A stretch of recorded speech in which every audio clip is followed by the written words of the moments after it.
ने न सिर्फ हानिया का खुफिया ठिकाना ढूंढ निकाला बल्कि ईरान की राजधानी में इतना बड़ा ऑपरेशन रात के अंधेरे में कर डाला जिसकी ईरान को कानो कान खबर तक नहीं हुई।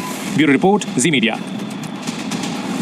और कहीं ना कहीं ये तो मानना पड़ेगा कि इजराइल चुन चुन कर मारता है। और हम आपको बता दें कि इस्माइल हानिया, हमास चीफ, जिसको आज मार गिराया गया है, फौद शुक्र, हिजबुल्लाह का टॉप कमांडर, उसको मार गिराया गया। अली हसन सलामे, म्यूनिक हमले का मास्टरमाइंड, उसको भी खत्म कर दिया गया। होसाम मंसूर, हमास का प्लाटून कमांडर, उसकी भी जान ले ली गई। आयमन सोदे, हमास का डिप्टी कमांडर, उसको भी मार गिराया। मोहम्मद निमा, हिजबुल कमांडर।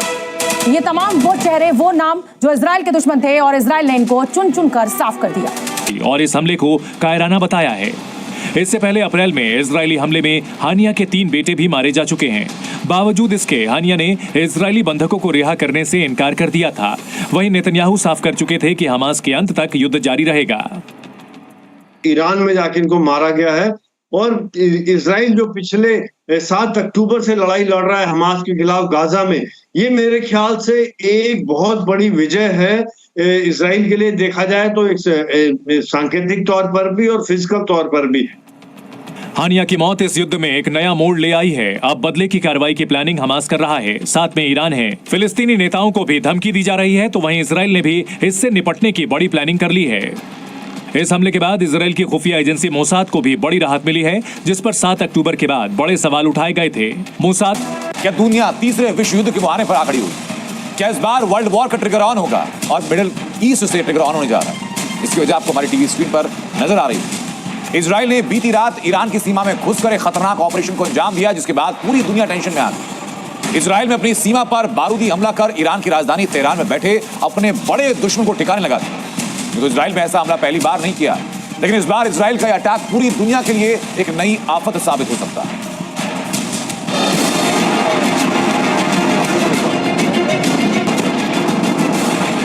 इजराइल ने बदला लिया, घर में घुसकर हमास कमांडर को ढेर किया। आतंकी संगठन हमास के मुखिया इस्माइल हानिया को घर में घुसकर मारा। ना भनक लगी, ना मौका मिला, मोसाद ने अपने बॉर्डर से ही खेल कर दिया। बेंजामिन नेतन्याहू ने किया ऐलान, फ्लावर नहीं फायर है इजराइल। इजराइल ने 7 अक्टूबर 2023 को अपने ऊपर हुए हमले का बदला लेते हुए हमास चीफ इस्माइल हानिया को मार गिराया। करीब 10 महीने की भीषण जंग और आखिरकार हो गया इजराइल का बदला पूरा। जिस हमास ने उसे कभी ना भूलने वाले जख्म दिए, जिस हमास की वजह से आज भी कई इजरायली नागरिक आतंकियों के बंधक हैं, परिवारों में तबाही आ गई, युद्ध छिड़ गया, उसी हमास को सबसे बड़ा झटका इजराइल ने दे दिया है। ईरान के रेवोल्यूशनरी गार्ड्स ने हमास कमांडर इस्माइल हानिया की हत्या की पुष्टि की। खबरों के मुताबिक इजराइल ने एक बार फिर अपने दुश्मन को उसी के घर में घुसकर मारने का प्लान ऑफ एक्शन अंजाम दिया। खबरों के मुताबिक हानिया को मारने के लिए मिसाइल से हमला किया गया था। मिसाइल ईरान के एयर स्पेस के बाहर से आई थी और टारगेट हिट करने के लिए इजराइल के एयरक्राफ्ट का इस्तेमाल किया गया। हालांकि इजराइल ने इसे लेकर कोई आधिकारिक बयान जारी नहीं किया है, लेकिन जिस तरह से हमास कमांडर का खात्मा किया गया, उसने साफ कर दिया कि ये इजराइल का ही बदला है, जो हर बार की तरह इस बार भी अचूक है।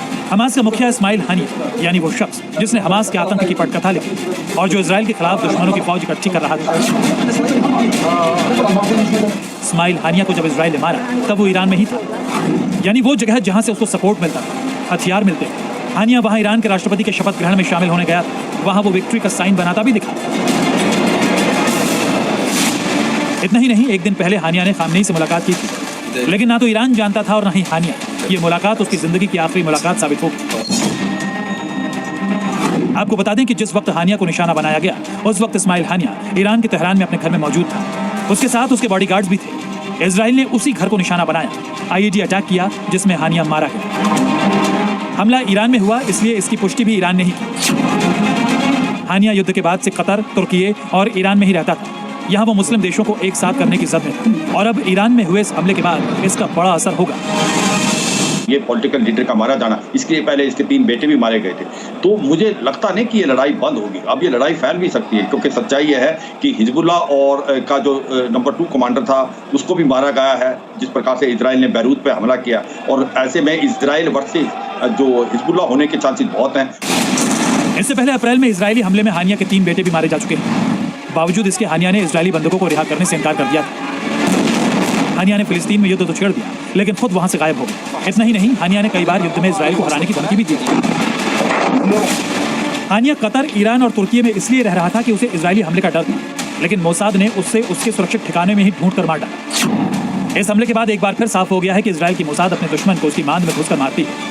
मोसाद ने न सिर्फ हानिया का खुफिया ठिकाना ढूंढ निकाला, बल्कि ईरान की राजधानी में इतना बड़ा ऑपरेशन रात के अंधेरे में कर डाला, जिसकी ईरान को कानो कान खबर तक नहीं थी। अब हानिया की हत्या के बाद इजराइल और फिलिस्तीन के बीच की लड़ाई कौन सा नया खतरनाक मोड़ लेती है, इस पर पूरी दुनिया की नजरें हैं। ब्यूरो रिपोर्ट, जी मीडिया।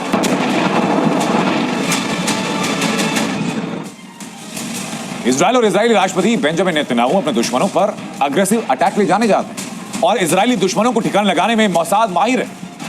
इजराइल ने आधी रात हमास चीफ इस्माइल हानिया को मौत की घाट उतार दिया, तो उससे चंद घंटे पहले इजराइल ने हिजबुल्लाह के टॉप लीडर फऊद शुक्र को मार गिराया। इसके पहले इजराइल ने हमास का प्लेटून कमांडर हौसाम मंसूर को मारा, साथ ही हमास का डिप्टी कमांडर आयमन सौदे को मारकर हमास को चोट पहुंचा। इजराइल हिजबुल कमांडर मोहम्मद दिमाग को मारकर अपनी ताकत दिखा चुका है और दुनिया म्यूनिख हमले के मास्टरमाइंड अली हसन सलामी को कैसे भूल सकती है, जिसे मोसाद ने कई साल बाद खोजा और अपना बदला पूरा किया। हानिया की मौत पर इजराइल ने बदले का ऐलान कर दिया है। बड़ी खबर इस वक्त की है, इजराइल ने हानिया की मौत के पर बदले का ऐलान किया और कहा कि हम कुछ भी करके हानिया की हत्या का बदला लेंगे, ये कह रहा ईरान।